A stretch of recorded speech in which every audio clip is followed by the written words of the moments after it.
أي والله بجتين تموكرون تبى أم يا سادنا والله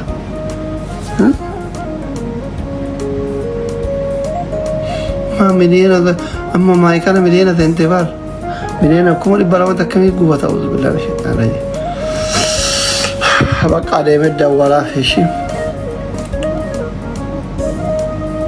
وأنا ما قديته والله وأنا ما قديته هي ما ترى شيء يا سادنا የመጨረሻ ያሳዝናል።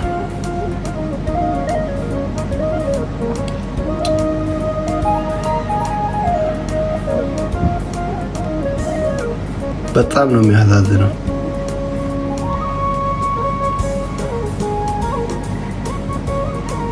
በጣም ነው የሚያሳዝነው والله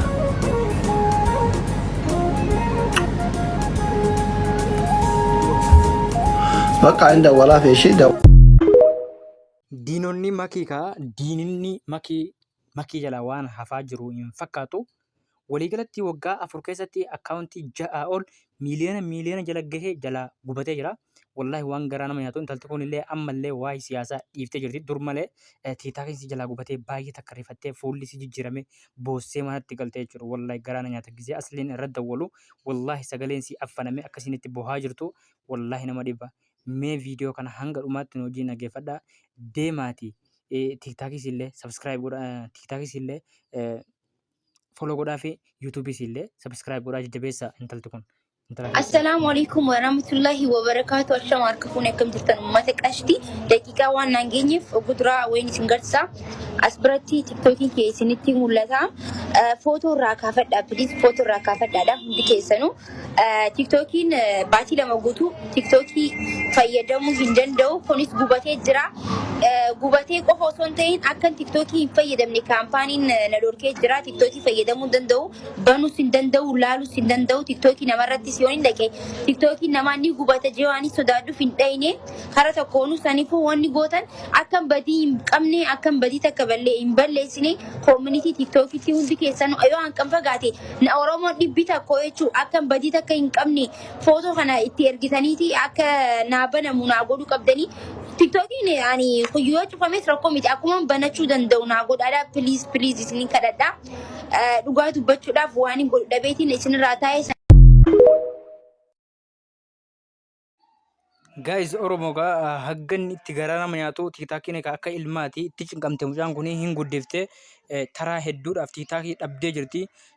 Amma hanga fuula sii ugguranii akkasiin tiktaakii laayiviin seenne godhanii jiranii waan kana kan taphataa jiru Eertiraadhaa fi Shaabiyaadhaa fi Amaara faannoo irratti wal ijaaree dhiibbaa kana irratti geessisaa jira jechuudha. Intala keenya intala Oromooti. Mee ibsi shaangoon akka malatti hamileen cabee jira abbaa manaasiiti waan inni jedhe dhaggeeffadhaa. Yeroo Oromootiin tanatti irra gubee gise meeqa irra guban yeroo meeqa sinti gise dabbara kun ammoo hulgise yeroo mara yoo ta'u yaasxallaal hagana mara duratti nama laallanii nama dadhabuun kun wallahi girrimmi nama jedha nama ajaa'iba.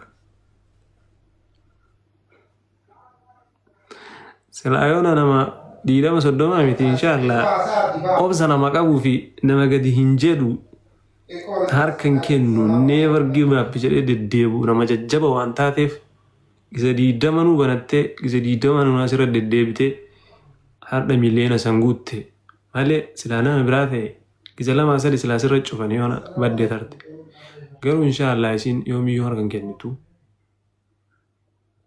harka kennuufillee hin taatu isin galee. Garaa nama nyaatti wallahi taraa 20 ol tiktokiin jala gubachuun very weakness baay'ee takka hamilee nama cabsaa garaa nama guba jechuudha. Obsa rabbisiif akka nu makiyya makii hin dandeessaa tiitaakii ammaan tana miiliyoonaan gaatta tiitaakiin takka duraanii miiliyoona meeqatu jala gubatee ture miiliyoona bira keenya 800 mokas ga'ee jala gubatee ture takka 600 jala gubatee takka 500 jala gubatee waliigala tiktaakiin si jala gubatee tiktaakii gara 10 wayii ga'ee jira jechuudha. Hamilee si cabsuudhaaf kan akka sirriitti hojjetu habashoota viidiyoo kana sheer gochuudhaan wal jajjabeessaa isiidhaaf illee tiktaakiisis yuutuubiisis sabskiraayib godhaati mucaa kana akkasiin bashannantee haala garbattee jiraattu gochuun dirqama Oromootiin siniin jedhagaa Oromoo maal jettan akkasii qabbaleeyyan. Jarri kuni miidiyaa kanarratti isin yoo xiqqaate namoota meeqatu gargaartee jirti dhugaa dubbachuudhaaf. Ammas immoo uummata isii cinaansanitti rakkataa jiru akka sagalee hin taaneef tiktaakiin jalaa gubame jechuudha.